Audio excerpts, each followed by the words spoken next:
Señoras, señores, bienvenidos a una nueva entrega de 3356. Estamos en las 20 horas y 3 minutos. Arranca esta edición de martes aquí en Televisión Nacional.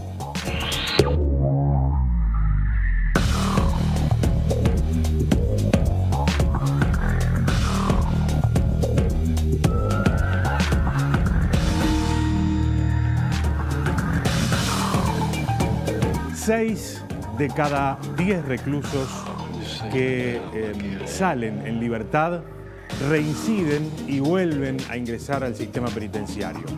¿Qué estamos haciendo para que aquellos que cometen un delito e ingresan a las cárceles en nuestro país salgan mejor? ¿Qué estamos haciendo por ellos?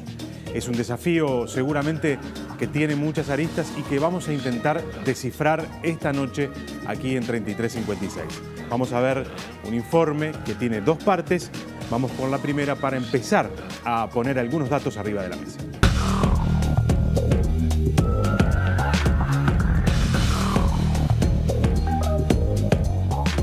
La Constitución de la República establece en su artículo 26 que el único cometido de las cárceles debe ser asegurar la reeducación, la aptitud para el trabajo y la profilaxis del delito a los procesados y penados. Sin embargo, algunos números manejados parecen demostrar que esto no sucede en la mayoría de los casos. Al cierre de 2017, el sistema carcelario uruguayo tenía una población de 10.247 reclusos, una cifra que sigue estando dentro de los máximos históricos y se traduce en 321 personas por cada 100.000 habitantes. Uruguay ocupa el puesto 28 entre los de mayor prisionización a nivel mundial, muy por encima de países como Perú, Chile, Colombia, Paraguay y México, y duplicando el índice de Argentina. La población carcelaria actual se incrementó 2,5 veces en menos de 2 décadas, ya que en 1999 superaba apenas los 4.000 internos.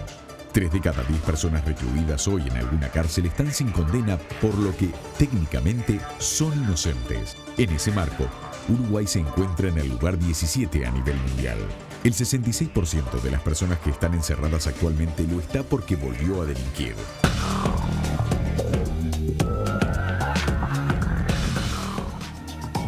¿Es razonable creer que vamos a tener una sociedad más segura si aquellos que ingresan al sistema penitenciario salen inclusive peor de lo que entraron? ¿Es razonable creer que vamos a estar más seguros si no respetamos siquiera los derechos humanos más básicos de las personas que están encarceladas en nuestro país? Vemos la segunda parte del informe, hay más datos.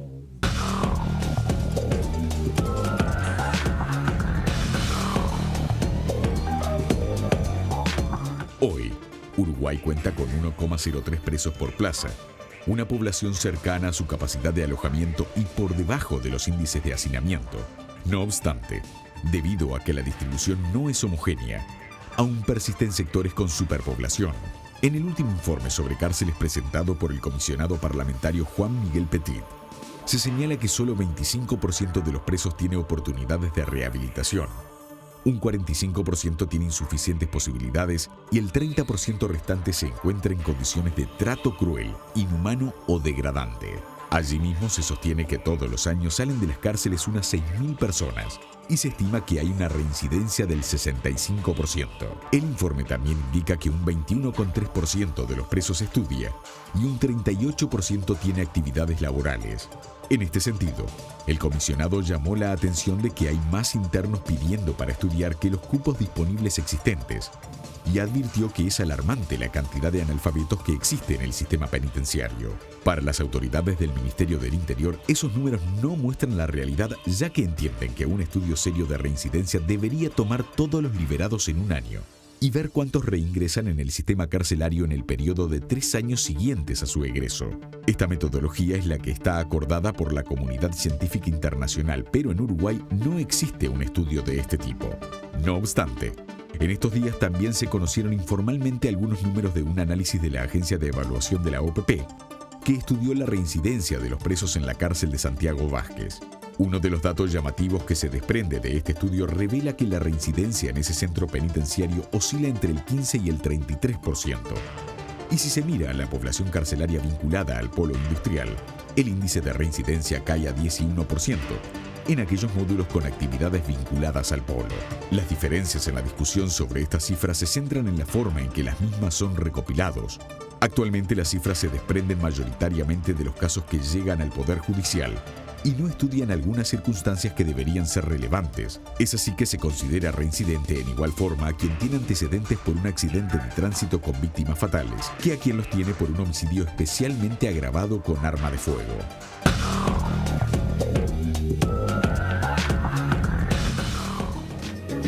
Está presentado el tema, vamos a tener como siempre 3 invitados.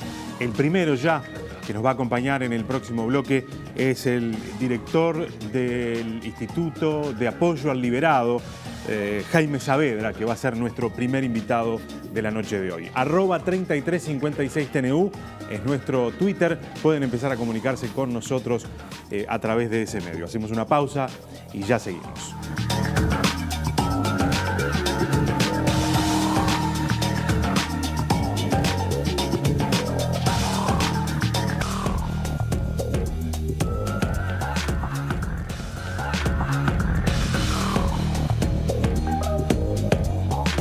La reincidencia se ha vuelto un tema central en la discusión sobre el funcionamiento del sistema carcelario. El documento del Instituto Nacional de Rehabilitación detalla que de los 10.195 presos, hay 6.119 reincidentes y 4.076 primarios. Esto significa que la reincidencia alcanza al 60% de los presos frente al 40% de primarios. Hoy, en 3356, hablaremos de rehabilitación carcelaria.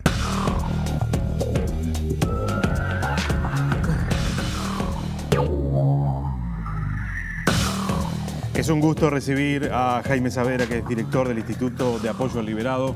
Saavedra, gracias por acompañarnos. Un gusto estar acá. Es incipiente el debate que le voy a poner arriba de la mesa, pero ha empezado a aparecer. Y yo quiero de arranque tirarlo nomás, para en todo caso después ir a los otros temas, incluso algunos que estaban planteados ya en el informe. Hay quienes sostienen que hay que empezar a pensar en que quizá hay delincuentes que no pueden ser rehabilitados.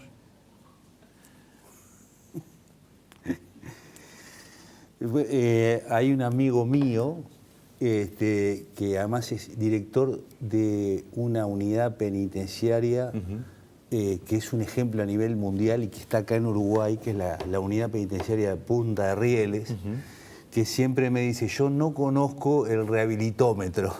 El día que me lo presenten, entonces ahí puedo llegar a concordar o discrepar con esa afirmación. Pero ha escuchado esto que yo digo, lo ha escuchado. Yo escuché hace poco tiempo, escuché públicamente una opinión de peso de Gabriela Fulco, que es la presidenta del INISA, hace relativamente poco tiempo. Pero de una entrevista de prensa, es decir, yo leí la entrevista, las entrevistas, una cosa es lo que sale publicado, otra cosa es lo que quiso decir, hay que ver. Yo, digamos, lo que sí es razonable decir, entiendo yo, es que hay perfiles, hay estructuras psicológicas que son más complicadas que otras en el ámbito criminológico, ¿no? Estoy hablando por fuera de los casos que son psicopatías graves, que claro, de eso ni que hablar, ya no, pero no vale... Que la respuesta además es claro, de otro... no vale la pena, estamos hablando de otro fenómeno. Sí. En el ámbito delictivo hay problemáticas que son más complejas. Pero en todo caso, a mí me parece que hay que poner el énfasis en la visión esperanzadora. Es decir, porque Uruguay, que durante muchísimos años, es decir, desde el año 72 hasta el año 2010 fue un manojo, un manual casi perfecto de hacer las cosas mal, ¿no? Por una serie de factores que yo después te puedo resumir brevemente. Aún haciendo las cosas mal y suponiendo que las cifras de reincidencia eran esas que se manejaban, cosa que yo después te voy a tratar de poner en cuestión, porque yo he puesto este tema en el centro del debate, porque es un debate bien interesante. Pero haciendo las cosas absolutamente mal, 3 de cada 10 no reincidían. En aquel momento, estamos hablando de aquel momento. Claro, 3 de cada 10. Si vos hiciste todo mal, tomaste todas las decisiones mal, es decir, pusiste al frente de las unidades penitenciarias a quien no tenías que poner, las dejaste ahí durante muchos años, gente que no tenía preparación, que no tenía la sensibilidad, tuviste hacinamiento, tuviste una práctica absolutamente custodial, es decir, lo único que te preocupaba era custodiar a la gente que estaba siendo encarcelada. Que estuvieran adentro y que no salieran. Haciendo todo mal, había 3 de cada 10 que no reincidan. Quiere decir que hay una vocación, en lo que yo creo, una vocación del Uruguay, un acervo cultural en el uruguayo, del Uruguay que nos permite ser muy optimistas, que es donde yo me sitúo, digamos, en el escenario donde yo me sitúo. Así que yo creo que todos además se vincula con nuestra evidencia cotidiana, todos tenemos la posibilidad de cambiar, todos tenemos la posibilidad de elegir para bien. Y yo creo que hay que centrarnos en eso. Y creo que el Uruguay tiene todas las condiciones para superar rápidamente los problemas de convivencia que hoy tiene. A ver, siguiendo por ese... Esto es muy importante, sí, perdona que te corte. Sí. Para mí es muy importante porque hay un discurso pesimista que no se condice con las enormes posibilidades que el Uruguay tiene. Y para mí es muy importante tener un discurso, sembrar un discurso esperanzador, juntarnos, abordar el problema en toda su complejidad y intentar salir adelante. Y hay experiencias muy concretas, con muy bajos recursos, que demuestran que hay una luz al final del túnel. Bien, hecho esta aclaración, que además me parece que era importante, porque en todo caso es central tener la perspectiva de que sí, todos los que ingresan en el sistema penitenciario son rehabilitables, para poder después diseñar una política pública que apunte a eso, ¿no? En este sistema penitenciario que tenemos hoy, que si bien el nivel de hacinamiento capaz que se ha resuelto parcialmente, en algunas unidades, en otras no, los niveles siguen siendo altos de hacinamiento, el nivel de actividades que tienen los reclusos sigue siendo bajo, el nivel de cantidad de horas que están no haciendo nada también es alto. ¿Se puede pensar en rehabilitar desde ahí? Sí, yo lo primero que quiero, volviendo un poquito para atrás y al informe que ustedes presentaban al inicio, señalar con toda claridad, nosotros no tenemos, el Uruguay no tiene cifras consistentes respecto de la reincidencia.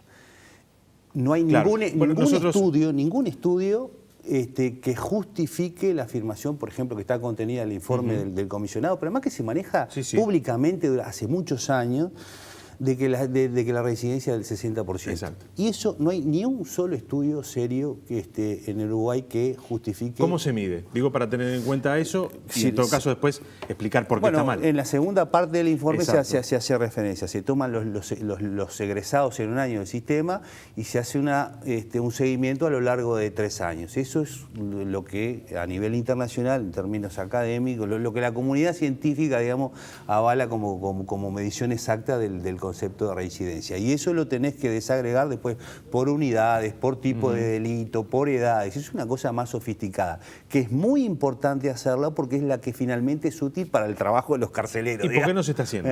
¿Y por qué no se está haciendo? Bueno, si es una herramienta que permite conocer con cierto nivel de precisión qué es lo que está pasando.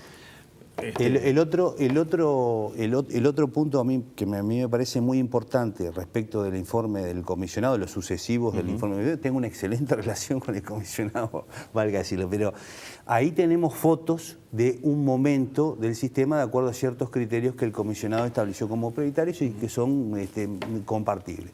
Pero nosotros tenemos que tener una mirada de proceso. Y la mirada de proceso es la que, a mi juicio, nos da información cierta de dónde estamos parados.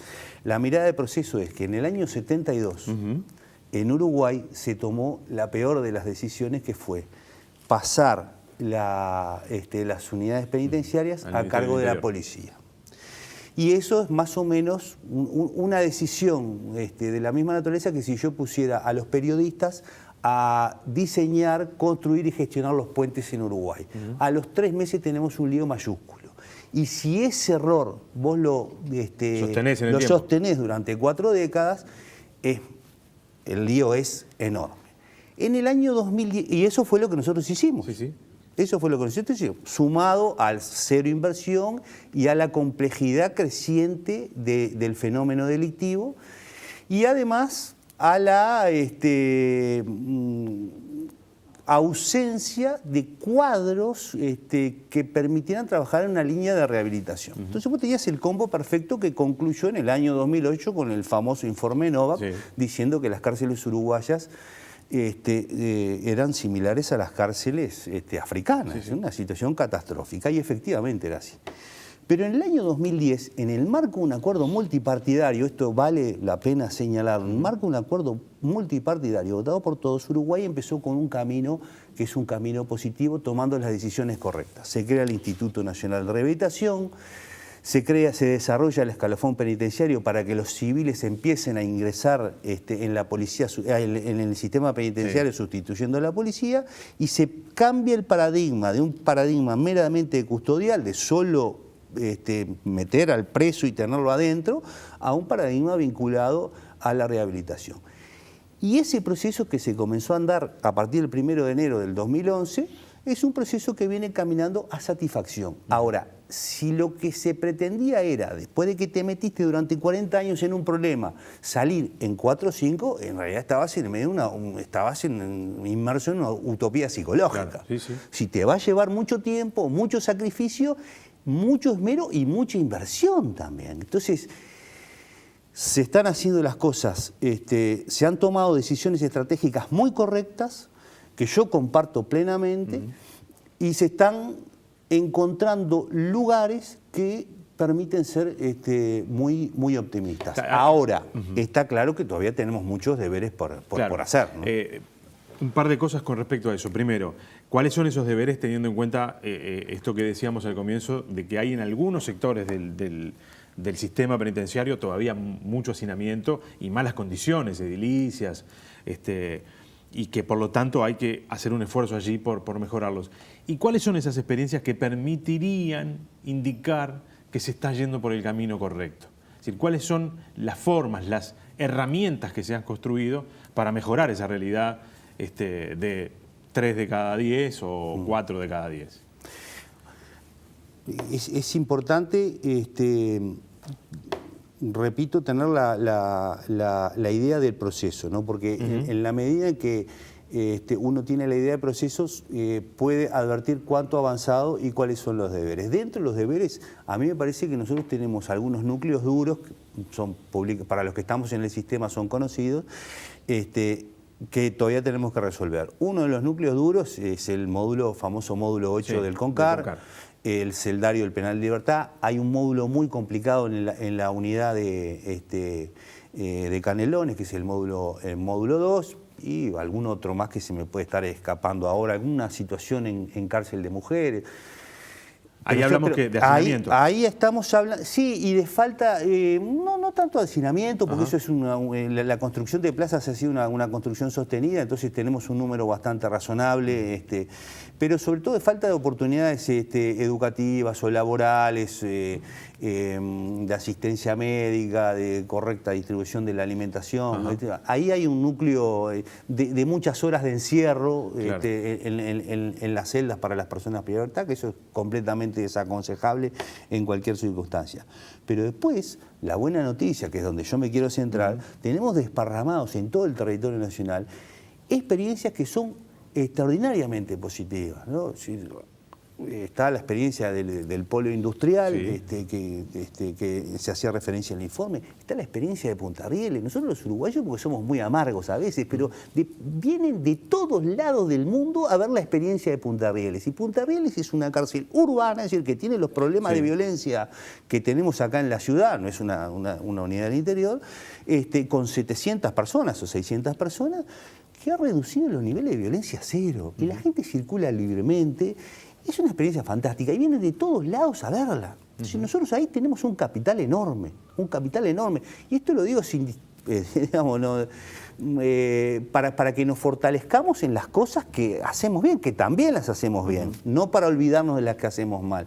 Y después tenemos desperdigadas, acá está la senadora Ayala, que fue intendente de Artigas, tenemos la experiencia de la Chacra de Artigas, donde pasan cosas fantásticas, en Salto las cosas están muy bien también, y en Cerro Largo, en Colonia, tenemos por todos lados buenas semillas de lo que promete ser un estado de cosas distintas que finalmente, si lo logramos redondear y lo logramos sintetizar, van a contribuir definitivamente a resolver más armoniosamente el tema de la convivencia, que es en el fondo lo que a todos nos preocupa. Obvio, ¿hay alguna herramienta que nos permita medir el resultado de estas experiencias positivas que usted decía? Punta de Rieles, el Polo. Esta es otra cosa interesantísima que ha ocurrido, que es otra excelente noticia. Nosotros en el año 2010 se creó en la órbita de OPP, que se hacía referencia en el informe, la Agencia de Evaluación de Políticas Públicas. La Agencia de Evaluación de Políticas Públicas hizo un estudio bastante denso y extenso sobre el fenómeno del polo industrial, y uno de los puntos era el tema de la reincidencia, que es una medición parcial porque tomó los egresados del polo industrial del año 2017 y estudió solo el reingreso en los primeros 5 meses del 18. O sea que no es un estudio de reincidencia, pero es una buena noticia de que hay técnicos que pueden hacer esta medición y los resultados son francamente alentadores. Es decir, porque tenés en el módulo 7, por ejemplo, del polo industrial, que en los primeros 5 meses no volvió nadie. Claro. Eso es un milagro, digamos. Y no hay mucho misterio ahí, digamos, porque en realidad hay empresas que se han instalado, que han creído, aun cuando los empresarios no tienen beneficio fiscal, la gente estudia, trabaja, es un ambiente modesto pero limpio, ordenado, y hay un nivel también de convivencia cotidiana libre de toda violencia, no pasa nada, nunca una pelea con cortes, nunca nada. Nunca lo que es habitual nunca ver lo que en los la gente sistemas se imagina, y dentro del CONCAR además, ¿no? Sí. Entonces, está esta agencia, este es un grupo de gente joven, de uruguayos jóvenes, técnicos muy talentosos, que están trabajando en forma comprometida para medir el impacto de las políticas públicas, que es un debe que el Uruguay tiene, a mi juicio, entre otros, para el sistema penal. Entonces, ahí, digamos, lo que yo quiero transmitir es que es cierto que tenemos dificultades, pero también es cierto que hemos hecho mucha cosa todos los uruguayos. Porque otra de las cosas que a mí me parece importante señalar, y que lo hago toda vez que puedo, digamos, que tengo la oportunidad, es que cuando el uruguayo común, los empresarios, gente de todas las condiciones sociales, de todos los partidos políticos, cuando advierten que las cosas se hacen bien, con ganas, con orgullo del servidor público, todos acompañan. Y termino con esto, porque también me parece muy importante. Es mentira, absolutamente mentira, que la gente quiere matarlos a todos y esas cosas.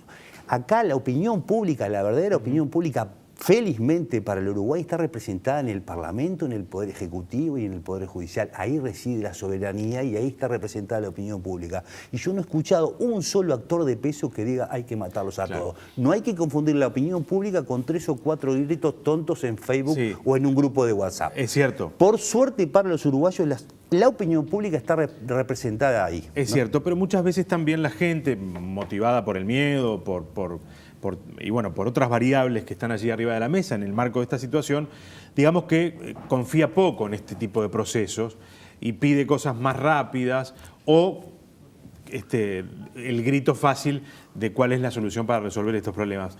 Usted introduce en este tema una dimensión que en general no está arriba de la mesa cuando hablamos de esto.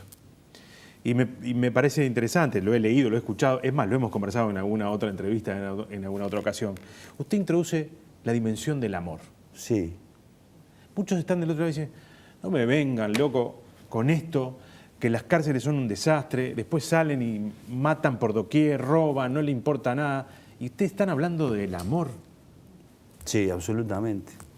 No, mirá, a mí toda vez que hablo del amor... Es una dimensión fantástica, ojo. Todo el mundo viene a felicitarme, así que lo que yo recibo es que a mí, cuando yo asumí mi primer pasaje por el ex patronato, se hizo un breve acto de asunción y yo hablé del tema del amor.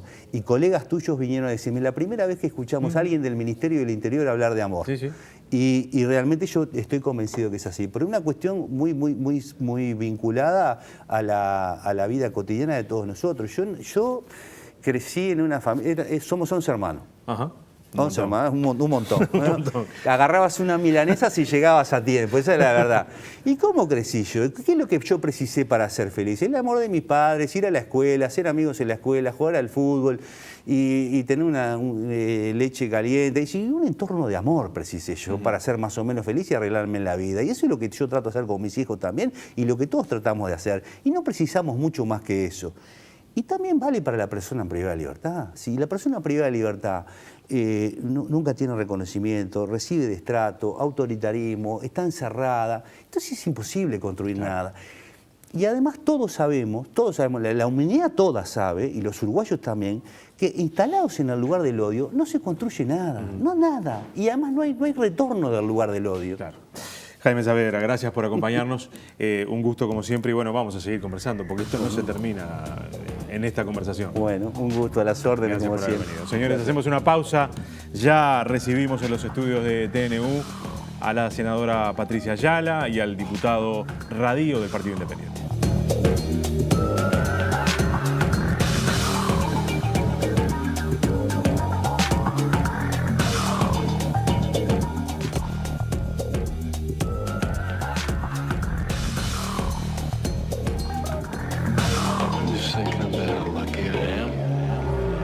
(20:34), señores. Un gusto recibir al diputado del Partido Independiente, Daniel Radío. Gracias por acompañarnos. No, al contrario, gracias a usted. Un gusto, además, y un honor estar con Patricia. La senadora Patricia Ayala, gracias por acompañarnos. Gracias a ti por invitarnos y bueno, y muy buenas noches a toda la televidencia. Cuando ustedes estaban escuchando la nota de recién, cuando se introduce esta dimensión con la que cerrábamos la nota, ¿no? La dimensión del amor como un elemento central a la hora también de pensar políticas públicas y herramientas para transformar a aquellos, en este caso, que están privados de libertad.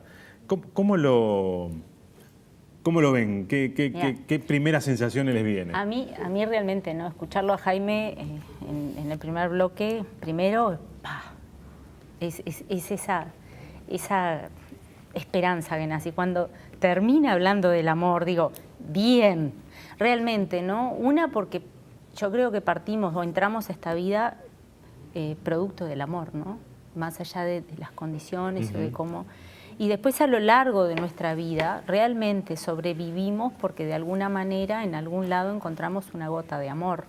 Y en esto ahora hablar de la posibilidad de derramar amor también en estos ámbitos como está trabajando Jaime, que es en lo que refiere a la reclusión de personas, al sistema carcelario y demás, me parece fantástico que haya gente como él que hable del amor, porque partimos, me parece, esto es mi opinión, ¿no? Vos cuando ves al otro ser humano como ser humano o como alguien, cuando alguien te ve, es que vos decís, me vio. Y en ese me vio es que automáticamente haces ese clic y decís, alguien prestó atención en mí, alguien me vio a mí, y cuando digo a mí porque estoy hablando en primera persona, pero es extensivo a los seres humanos, ¿no? Es ahí que hacemos el clic y bueno, como que nos prendemos de esa punta de la piola que alguien nos tira, ¿no? Claro. Y en este sentido es lo que cuando lo escucho a Jaime digo, bien. Diputado. Voy a ser muy breve porque en realidad estoy de acuerdo. Esa es la premisa, ¿no? Y conceptualmente me parece que es para lo único que estamos en la vida. Lo que hay que mirar es si efectivamente lo que la realidad nos devuelve es eso, ¿no? ¿Y cuál es esa realidad, o al menos la que usted percibe del sistema carcelario y qué se están haciendo en materia de políticas para resolver un problema que es, yo siempre digo, aunque sea con un pensamiento egoísta, deberíamos darnos cuenta que los que entran salen indefectiblemente y van a ser nuestros vecinos, los que vivan en la vuelta, los que estén caminando con nosotros, utilizando los servicios públicos. ¿Qué se está haciendo? Por desgracia no todos salen, porque la cárcel es el país más peligroso del mundo. Es donde hay más muertes que... No la de Uruguaya. La de Uruguay también. Bueno, sí, pero si usted se refería a la cárcel como concepto. La cárcel como concepto, pero en Uruguay la cárcel tiene más muertes por habitante que ningún país del mundo. Nosotros hacemos manifestaciones públicas por algunos sectores de la sociedad que tienen muchas muertes, pero nadie hace ninguna manifestación pública por los muertos, que son responsabilidad nuestra y que están ahí adentro. Entonces, es verdad, el amor es la premisa, pero eso es lo que estamos haciendo porque nosotros los encerramos. Y ahí los entregamos y los sacamos con los pies para adelante. Entonces ahí tenemos un problema que a mí me parece muy serio. A veces nos cerramos a discutir. Es verdad, lo que decía Jaime, a ver, el trabajo de Jaime es elogiable desde cualquier punto de vista, ¿no? Lo que decía Jaime, no tenemos cifras exactas de la reincidencia, no sabemos si es el 65% o es el 45%. Lo que es una realidad, un dato de la realidad. A veces nos entreveramos a discutir con números que en realidad los números esconden letras, las iniciales de Pedro, María, de Juan y José, que están olvidados en el noveno círculo del infierno. Entonces me parece que eso es lo que tenemos que ver. Cuando decimos algunas cosas se han hecho bien y tenemos que tener una mirada optimista, y yo creo que efectivamente es así, tenemos que pensar que hoy 1/3 de la población carcelaria vive en condiciones inhumanas, inhumanas. Y 1/3 de la población carcelaria es casi el 100% de lo que había hace 10 años atrás, claro, o 20 años atrás. Sí, porque estamos hablando de 40.000 en la década del 90, entonces, 11.000, 4.000, perdón, entonces, y 11.000 y pocos ahora. Entonces, en números absolutos es casi la misma gente que es igual. La otra, es verdad que tenemos que tener una mirada optimista, porque no vamos a centrarnos en eso que la están mal, pero tenemos que centrarnos en eso que están mal. Porque cuando en la dictadura teníamos a los rehenes adentro de un pozo, yo no me podía conformar porque había otros que no estaban adentro de un pozo. Y vos arriesgabas todo, tu vida y tu libertad, para que hubiera gente que no estuviera dentro de un pozo. ¿Por qué ahora no nos pasa lo mismo? ¿Por qué ahora le queremos arrimar un fósforo a la cárcel? ¿O por qué nos queremos contentar diciendo, pero mirá que no todo es así, hay otros que son distintos? Parece que tenemos que preocuparnos por eso, porque tenemos el módulo 8, porque tenemos el módulo 11, porque tenemos el módulo 3, porque tenemos el módulo 2 de la cárcel de Canelones, que es el infierno, porque tenemos el campo de concentración en Libertad. Uno sufría por la situación de los presos políticos en la dictadura, pero yo te invito al noveno círculo del infierno, que son hoy las cárceles. Uruguay está violando derechos esenciales de las personas en algunos de esos lugares que decía el diputado. Es evidente, de hecho, y es conocido por todos. Yo no voy a justificar lo que hoy todavía no está bien. Sí aspiro a que esté bien en algún momento y no muy lejano. Lo que sí creo que acá no debemos olvidarnos de que esto no empezó ayer así. Y bueno, y tampoco la gente que está en esos lugares privadas de libertad, tampoco es gente que de un día para el otro salió a la calle y dice, hoy voy a delinquir, hoy voy... No, todo es parte de un proceso, como hablaba Jaime, ¿no? Nosotros tenemos un proceso de vida que nos trajo hasta donde estamos. También esta gente, o sea, estas otras personas. Y también el sistema carcelario en general. Jaime hablaba que en el 72, que para mí fue uno de los primeros errores o los más grosos, pasa el sistema carcelario a la órbita de la policía. Sí. Otro dato de la historia, en el año 86 Sanguinetti crea la figura de operador penitenciario. No se implementó en ese momento. Entonces hablamos 72, 86, ¿cuántos años para atrás estamos hablando de un proceso que se viene agravando, ¿no? Y que bueno, en el 2010... se empieza con la generación del INR a través de un proyecto de ley y demás, empieza a gestarse, vamos a decir, otra forma de gestionar lo que es el sistema penitenciario. Y ahí, en el 2010, empieza, me acuerdo, la capacitación y todo que refiere a la formación de los operadores penitenciarios, que en el 2011 se hace efectivo la contratación de los primeros, ¿no? Y en esto empieza el sistema carcelario a incursionar otro camino. Todavía hoy hay algunos que siguen, vamos a decir, conviviendo, no solo operadores, sino también policías. Entonces esto, no olvidemos que, me acuerdo de los primeros informes de Juan Miguel Petit, yo estoy dentro de la comisión de seguimiento carcelario, y que el comisionado decía que, bueno, él reconoce que hace escasos 10 años atrás el sistema penitenciario era realmente en muy mal estado en general, en todo el país. Hoy, yo digo, bueno, hoy tenemos todavía esas cárceles que nombraba Radío, también algunos módulos y algunas cárceles que están en muy malas condiciones de vida la gente en ese lugar. Hay otras que están a medio camino, como le digo yo, y hay otras que están en muy buena situación. ¿Y esto por qué digo? Porque está todo bien. También no solo achacarnos a lo que está mal, sino también en este proceso, desde el 2010 hasta ahora, que hemos venido llevando adelante o caminando, transitando, los cambios que se han venido haciendo, ¿no? Y en esto hay una serie de cosas, Saavedra comentaba de Artigas, ¿no? Yo soy de allá, me acuerdo que estando en la Intendencia, primer año, segundo año, digo, me hablaron de la cárcel y digo, yo voy a ir. Y ya conocía la cárcel, conocí la cárcel desde muy niña, pero por otros motivos. Pero fuimos a la cárcel más que nada pensando y visitando a las mujeres, porque realmente la situación de vida de las mujeres en la cárcel en Artigas en aquel momento era espantoso. Habían 14 mujeres con 5 criaturas en una pieza de no más de 3x6, donde no salían en todo el día, entonces no, vamos a empezar a trabajar acá, nos metimos como Intendencia también a trabajar en eso. Hoy las mujeres están viviendo en lo que refiere a Pintado Grande, que antes era una chacra policial, hoy es un centro del INR de rehabilitación, donde las mujeres están ahí. Es mixto, porque hay hombres y hay mujeres. Actualmente creo que, si no me equivoco, hay 28 personas viviendo ahí. Se está llevando adelante también la reparación edilicia, la construcción, vamos a decir, de un ámbito o un hábitat para 14 mujeres sin hijos y 4 mujeres con hijos. Que tengan su lugar de vida, que hoy lo tienen en un ámbito más reducido, pero están en un ambiente amigable, vamos a decir, con lo que es la vida del ser humano, ¿no? Y esto lo digo porque a veces nos olvidamos del tiempo que lleva las cosas, y no solo el tiempo, es la preparación de la gente para trabajar, como son los operadores, es la educación impartida a esa gente que va a trabajar con los privados de libertad, son recursos económicos que se llevan, que se deben invertir, y en esto resalto la inversión que ha hecho el Ministerio del Interior en todo esto que venimos hablando, ¿no? Quiero hacerle una consulta al diputado Radio, porque claro, cuando hablamos de estas cosas, hablamos siempre atrás, hay una cuestión vinculada a los recursos.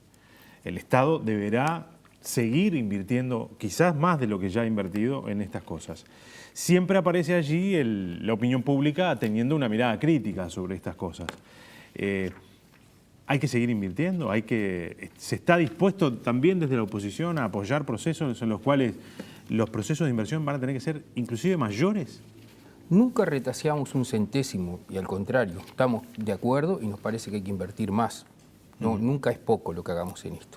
Eso yo quiero decir, a mí me parece una cosa de primer lugar. Cuando hablamos de estas cuestiones hablamos de procesos multicausales, ¿no? Y multicausales, en lugar de ser una disculpa, lo que quiere decir es que el origen de esto está en múltiples fracasos, que no necesariamente están en las políticas carcelarias. Algunas cosas también, ¿no? Pero en realidad, cuando uno mira que en la cárcel el 86% de los presos son menores de 24 años, dice, en el año 72, cuando las cosas se hacían mal, no estaban vivos, esta gente no existía. Y en el año 80 y poco, esta gente no existía. Entonces, hoy tenemos gente que es consecuencia de muchas cosas, de las políticas carcelarias equivocadas también, pero del fracaso de las políticas sociales en general del gobierno, que son rengas. Yo siempre digo, las políticas sociales tienen que tener una dimensión asistencialista, pero tienen que tener una dimensión promocional muy grande, y tienen que estar, y el amor tiene que ser un valor príncipe y no otra cosa, que a mí me parece que a veces adorna las políticas sociales de este país. Entonces, esa es la primera cosa. La situación que vimos es la consecuencia de múltiples fracasos. Ahora, el problema es cuando uno cree que todo es igual, y no todo es igual. Se han hecho algunas cosas bien. Yo estoy convencido que se hicieron muchas cosas bien, muchas cosas bien.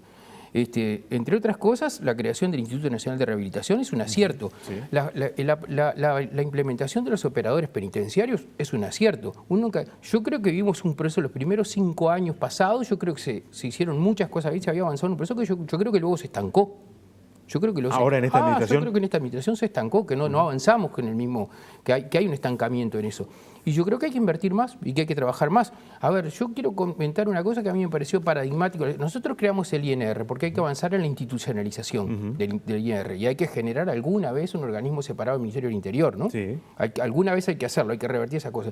Y en ese camino íbamos hasta que de repente, una de las últimas sesiones de la comisión, invitamos al director del INR, que es el mayor La Rosa, y a una asesora del ministro del Interior, la señora Burgi, sí, para que hablara el director del INR. Parecía que le tenía que pedir permiso a la asesora del ministro.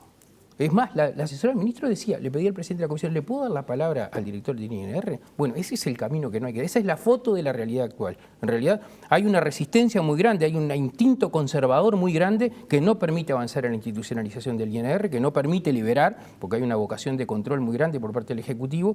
Y me parece que con el reconocimiento que algunas cosas se han hecho bien, hay que mirar todo lo que no se ha hecho bien, no solo lo que falta, sino que hay cosas que se han hecho mal. Que hay cosas que se han hecho mal. ¿Cuáles, por ejemplo?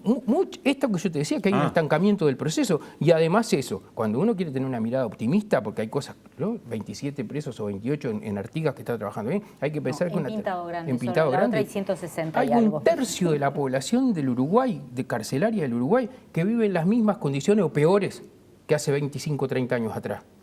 Y es casi en números absolutos la misma cantidad de gente, en una población que no crece. Y digo, esto que yo te decía recién, 86% de presos menores de 24 años en un país de viejos.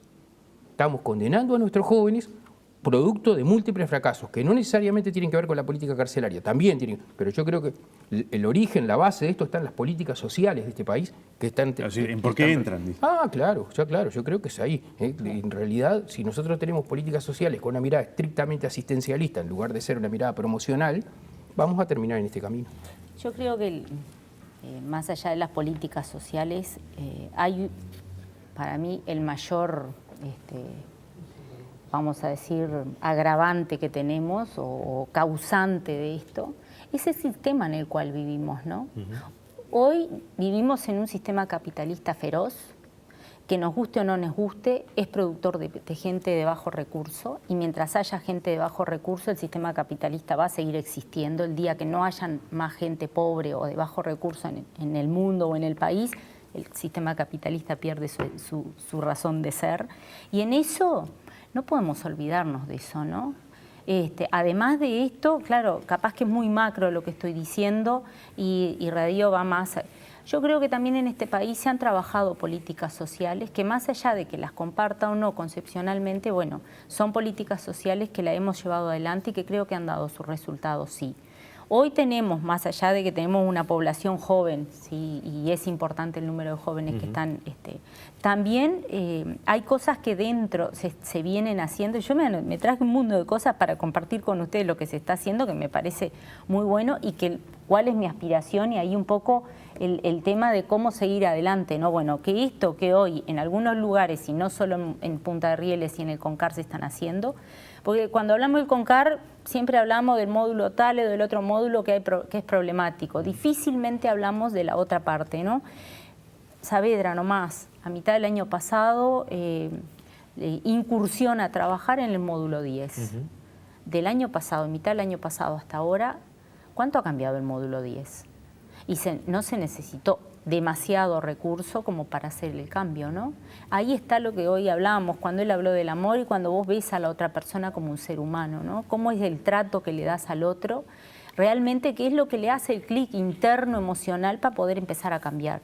Y en este sentido, hoy nomás vuelvo a Artigas porque por supuesto que es la experiencia que traje de Campanero, traje de Florida, traje de Durazno, experiencias para compartir, pero hoy nomás en Artigas se hizo toda una actividad durante la tarde con reclusos, pero con una ex PPL, una muchacha, una mujer, que tuvo varios intentos de hurto, que era adicta, que estaba en situación de calle, que perdió la patria potestad de sus niños.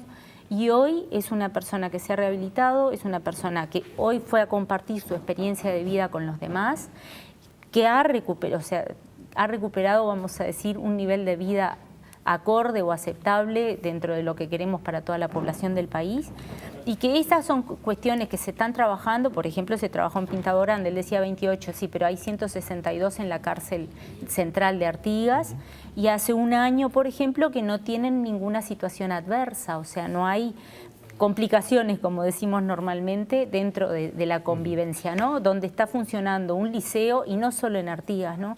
Un liceo del ámbito de reclusión, donde hay allá 54 personas que están llevando adelante, donde hay gente que se está tratando de terminar con el analfabetismo que tiene la gente. Ahí hay gente que está haciendo primaria. Hoy en el país tenemos privados de libertad haciendo la facultad, haciendo estudio terciario. ¿Quién dice esto? ¿Quién sale? Entonces, y no es menor, el año pasado habían menos de 50 personas privadas de libertad cursando estudios terciarios. Este año en la matrícula de marzo habían 100. Claro. Diputado, usted introducía un tema que no es menor y que en el marco de este problema está presente. Las políticas criminales en el Uruguay entienden o le ponen un peso, yo creo que excesivo, al encarcelamiento como el asunto central para resolver los problemas. Y eso no se ha modificado. Más o menos, ¿no? Hay que modificarlo más todavía, pero el propio ministro del Interior hoy está diciendo que los problemas que aumenten la criminalidad es porque el nuevo código deja gente libre. Es una cosa absurda, ¿no? Creerse que porque hay más presos va a haber más seguridad, ¿no? Esa es la lógica. Cayó en la trampa el ministro del Interior al final, ¿no? Bueno, no, pero calculo que habla de los que necesariamente tienen que estar. No, pero eso es lo que cree todo el mundo. Eso es lo que cree la vecina de mi barrio también, que cree que los que están sueltos es los que tienen que estar adentro. Eso, el ministro del Interior cayó en la misma trampa que doña Pocha. Cayó en la misma trampa, creerse que si hay más presos vamos a estar más seguros. Y eso es un error garrafal del ministro y de toda la gente que razona así. Porque, a ver, Uruguay tiene hoy mucho más presos que hace 30 años y no estamos más seguros. Entonces, ese camino es un camino que no nos conduce a nada. Yo lo que quiero hacer referencia a esa cosa de tratar de explicar lo mal que está en la cárcel porque vivimos en el sistema capitalista.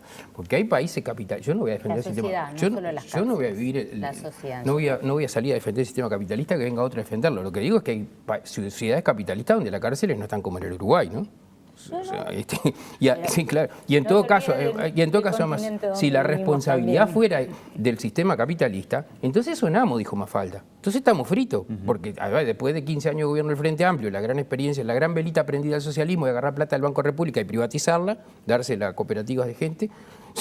Entonces, si la responsabilidad es el sistema capitalista, entregate, estás rodeado, porque no hemos avanzado. Igual cárceles exitosas en el mundo, las experiencias no abundan. No, pero no necesariamente son como las de Uruguay. Y las que más o menos funcionan bien no son precisamente en el mundo socialista, ¿no? Las experiencias que ha habido en el mundo socialista, más bien no hablemos, ¿no? Entonces me parece que si hay algunas cárceles que están mejor, no están en el socialismo ni en cosas por el estilo. Pero en todo caso, además, no arreglamos nada, diciendo la culpa la tiene el sistema. Yo me acordé del discurso de Mujica hablando en contra del consumismo en el periodo de la historia del Uruguay más consumista que hubo, fue cuando fue el presidente de la República, nunca hubo tanto consumismo. Entonces, no pongamos culpa a cosas que no podemos resolver o que no queremos resolver. Si queremos... Son cosas diferentes. Entonces, una cosa es no poder y otra cosa es no querer resolver o hacer así. Entonces tengo 30 segundos para cada uno, porque se me fue el tiempo. No, quería compartir algo más que me parece muy válido también compartirlo con todos y que es algo que hace muy poco empezó a funcionar, que es la posada de camino, ¿no? ¿Qué es esto? Es una casa que está funcionando en Cabildo, donde era la cárcel de mujeres hasta hace un tiempo atrás, donde ahí hay lugar para 66 personas, hay un cupo para 60 varones y 6 mujeres, porque bueno, hay diferente relación entre hombres y mujeres privados de libertad, donde ahí se le da la posibilidad a personas que salen en libertad para vivir durante 90 días hasta que puedan acceder a incursionar en lo que es lo laboral. Y me parece muy bueno que se sepa. ¿Y qué pasa? Esto también se estuvo trabajando, y ahí también estuvo Jaime, trabajando con lo que es el barrio, porque por supuesto el barrio iba a recibir a gente que no iba a estar a puertas cerradas, sino a puertas abiertas. Están en libertad, claro. Y que bueno, que iban a tener que convivir con el barrio, ¿no? Y cómo hoy la gente del barrio también participa en esto y colabora con ese buen funcionamiento de lo que es esto, ¿no? Y por otro lado, que no es menor... No tengo más tiempo, diputado. Yo estoy de acuerdo con lo que dice la senadora, la experiencia de la posada del liberado es impresionante y las cosas en las que ha trabajado Jaime, ¿no? son muy buenas esas cosas. En todo caso, son testimoniales y está muy bien hacerlo. Me parece que está muy bien. Hay que poner el énfasis en lo que se hace mal o en lo que no se hace. Y la otra cosa que a mí me parece que es más general y que no tiene relación, es alguna vez tenemos que revertir ese proceso que nos introdujo en creer que la política de sobrecriminalización, el pedir más palo, más mano dura, eso es parte del problema y no es parte de la solución. Alguna vez lo tendremos que entender porque me parece que es una cosa que tenemos que trabajar primero en nuestras cabezas y luego transmitir. No todo el mundo es igual, no todos los casos son iguales. Hoy vos decías, es verdad que hay presos que son irrecuperables. A lo mejor sí, pero en todo caso lo peor que podemos hacer es entregarnos, ¿no? Hay que dar la pelea. Claro, gracias a los dos Bueno. por este rato, un gusto y vamos a volver a Encantada. conversar de estos temas. Gracias. Encantada. Señores, nos vamos, nos reencontramos el próximo viernes a las 20 horas aquí en Televisión Nacional.